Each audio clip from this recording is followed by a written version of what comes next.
June 4th, 1943. A train slows through the small Texan town of Mexia.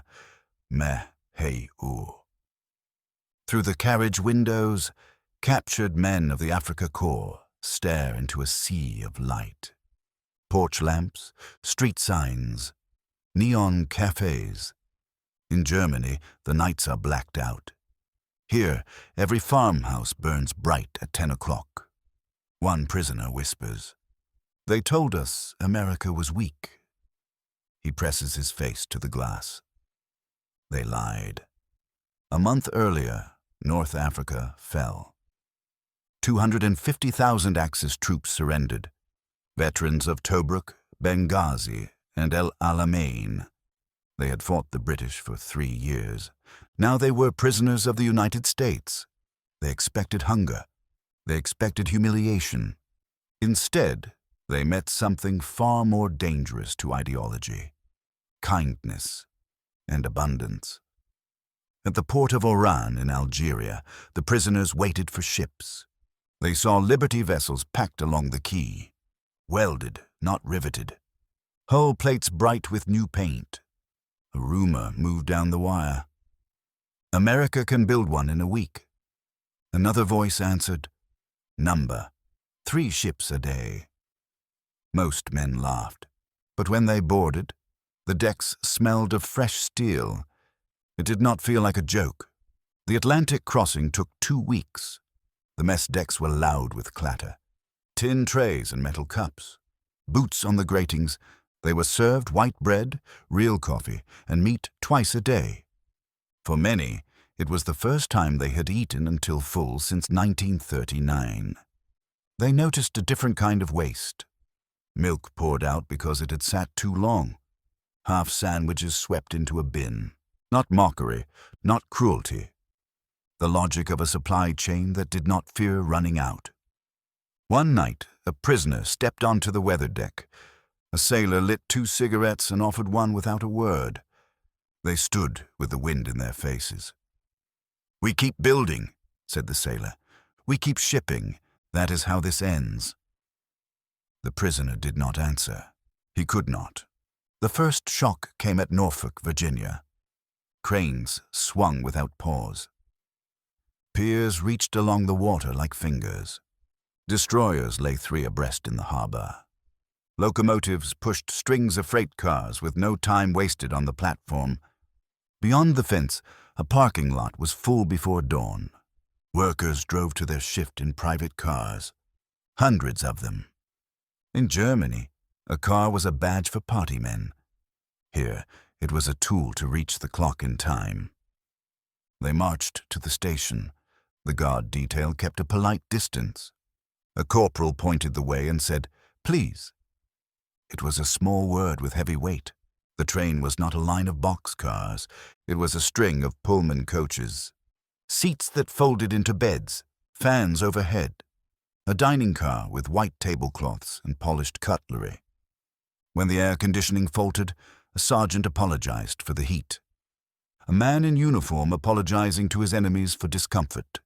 Civilization on rails. Southbound, the windows turned into a cinema of the American night.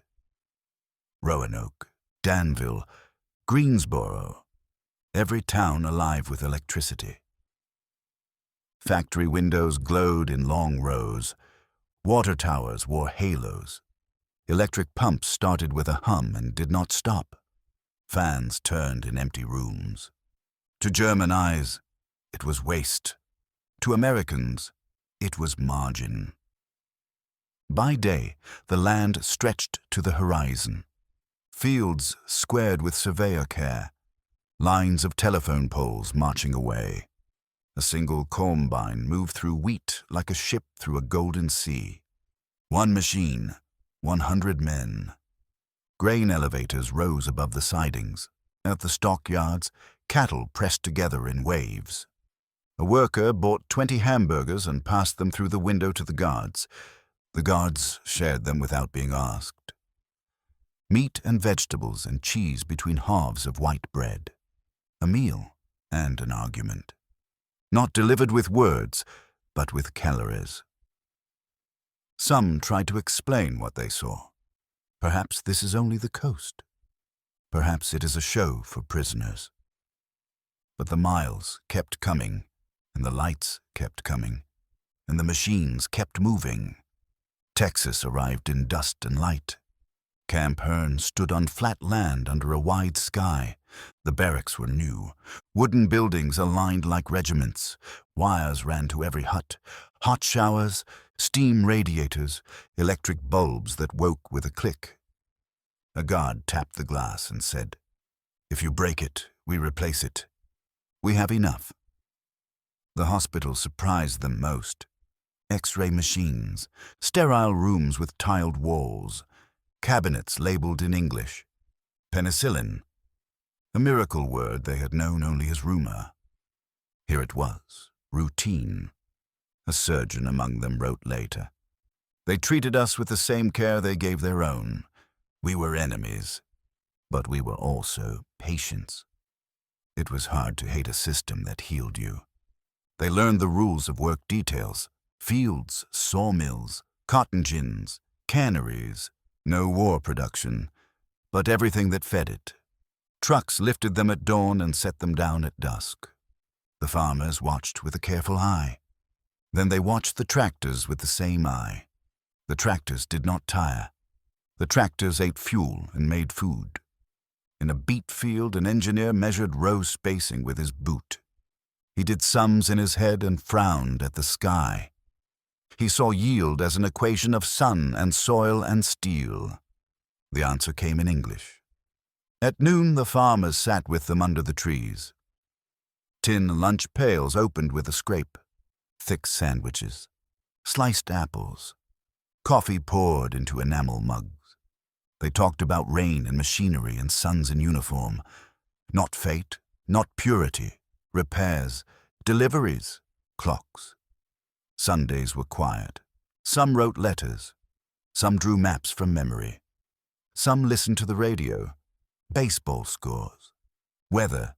An advertisement for a washing powder that promised miracles greater than penicillin. A man laughed and wiped his eyes. A shelf appeared in a barracks room.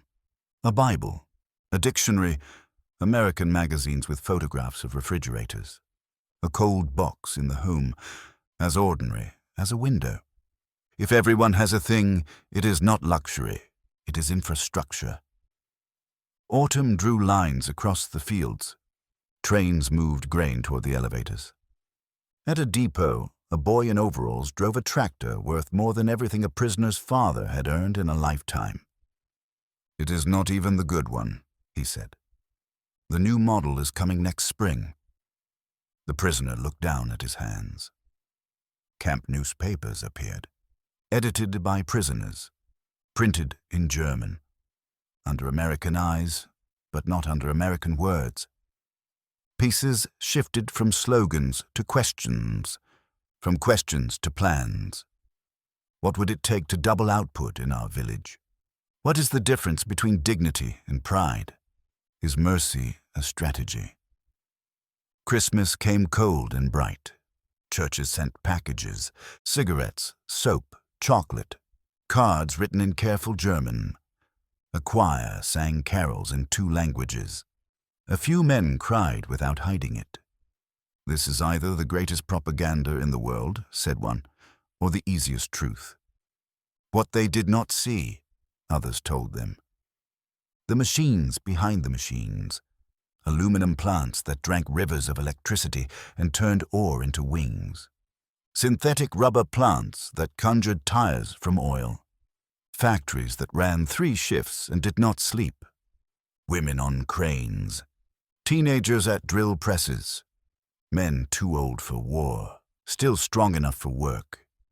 A whole society mobilized without losing its appetite. Spring of 1944.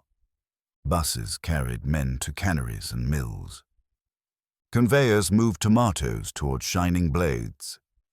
A woman tended a forest of dials with a pencil behind her ear. The line ran at a speed that looked reckless until you realized no one was chasing it. It ran because it could. Notices offered classes, English, civics, economics. Some refused on principle, some accepted, most watched. They spoke to the chaplain and argued in the yard. "They are trying to make us American," said one. "Perhaps they are trying to make us modern," said another. News of invasion came with chalk and maps. 6,000 ships, 11,000 aircraft. Numbers that would sound like lies if you had not seen Norfolk and the lights in the parking lots. A prisoner covered his eyes and said nothing for a long time. Harvests moved like weather. Trucks queued along 2-lane roads. Grain poured and made a sound like applause. Logistics made courage unnecessary. "This is how you win without shouting," said a quiet voice. Spring of 1945. Rumors became photographs. Camps with gates and wire. Bodies without names. Some denied. Some looked away. Some spoke for days. "I've been angry at the wrong thing," said one. "Be useful," said another. The war ended like a switch thrown at a board. Trains ran east with men who were thinner and older and awake. At the gangways, a few looked back. The buildings said nothing. Light fell across steel and wood and faces. In Germany, they found streets they knew and rooms they did not. Houses with roofs missing. Gardens that grew potatoes in flower beds. Arguments waiting like unpaid bills. They answered with what they had learned. Electricity is infrastructure. Food is logistics. Dignity is rules that apply to everyone, most of all when it is hard. Some became engineers, some became teachers, some became farmers who bought tractors and never looked back. Some became officials who counted votes and called it victory. When the economy rose in the 1950s and papers called it a miracle, a few men shook their heads. It was not a miracle. It was a system. They had seen it running at night through the windows of a train. Years later, a reunion was held in a hall in Texas. American families came with photographs. German men came with children and careful words. They shook hands and laughed the odd laugh of people a little ashamed and a little proud, and very much alive. "I worked your field as a prisoner," said one. "I remember," said the farmer. "You drove the truck too fast." They sat down, still laughing. On the flight home, the German wrote 4 lines in a notebook. "We came as conquerors and left as students. Mercy is cheaper than hate. Infrastructure is stronger than ideology. Light can be a weapon."